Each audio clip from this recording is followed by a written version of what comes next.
The Boost Skeleton level 3 turns you into a speed demon, but nothing beats the chaos of a remote stun bomb in a mule camp. I tested every reward you get from NPCs in episodes 4 to 6, and trust me, some are game changers, others, not so much. In the next few minutes, you'll know exactly which NPCs to prioritize, which rewards are worth grinding for, and which you can totally skip. Plus, the tier list for every single item, so you save hours of trial and error. First up, Rainy's Shelter.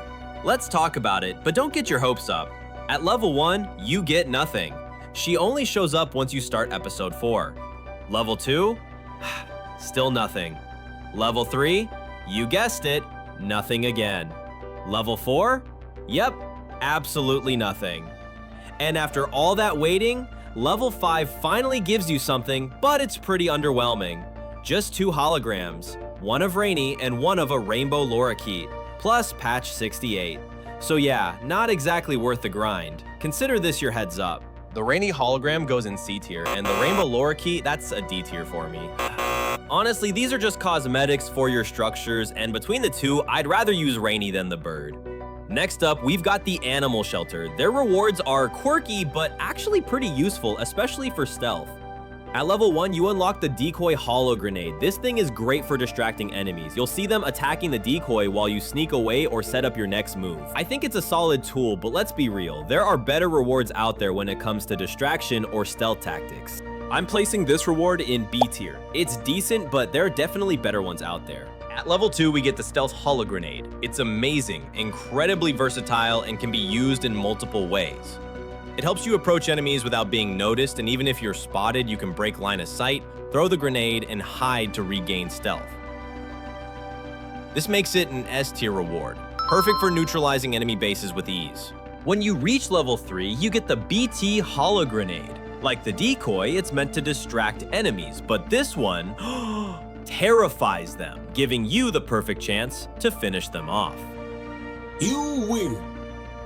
I'm placing it in A tier. It's better than the Decoy Holo Grenade, but the stealth one still takes the top spot for its versatility.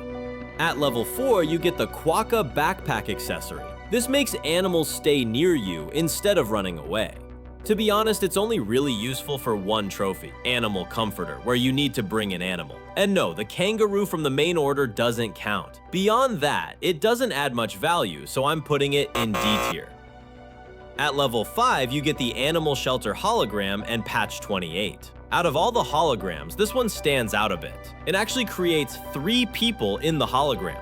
That's why I'm placing it in B tier. Think another hologram is better?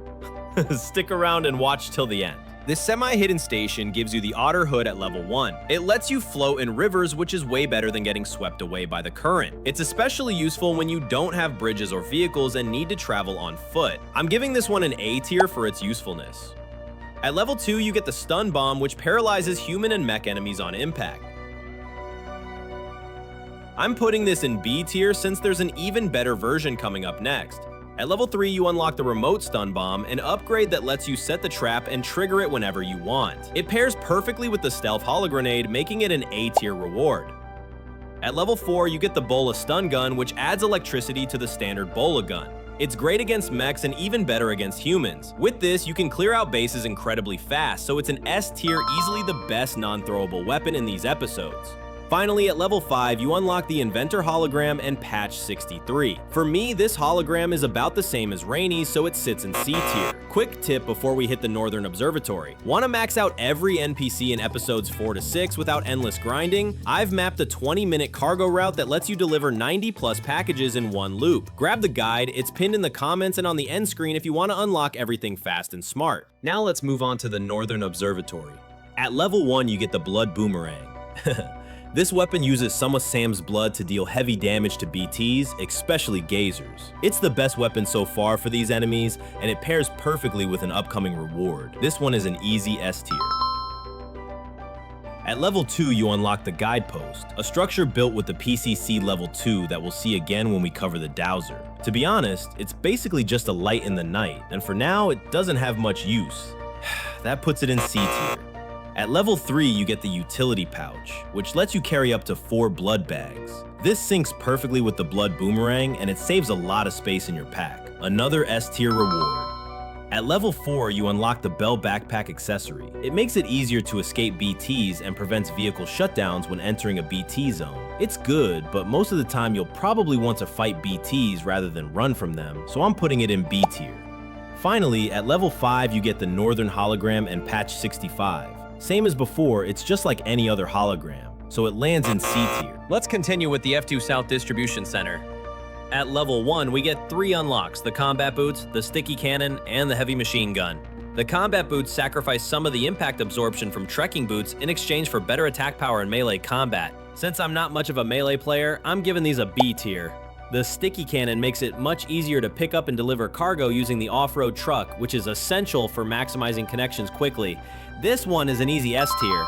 As for the heavy machine gun, it mounts on the off-road truck and automatically attacks enemies at close range. It's very good, but honestly, I prefer to attack from non-vehicle positions, so I'm giving it an A tier. At level 2, we unlock the combat power gloves.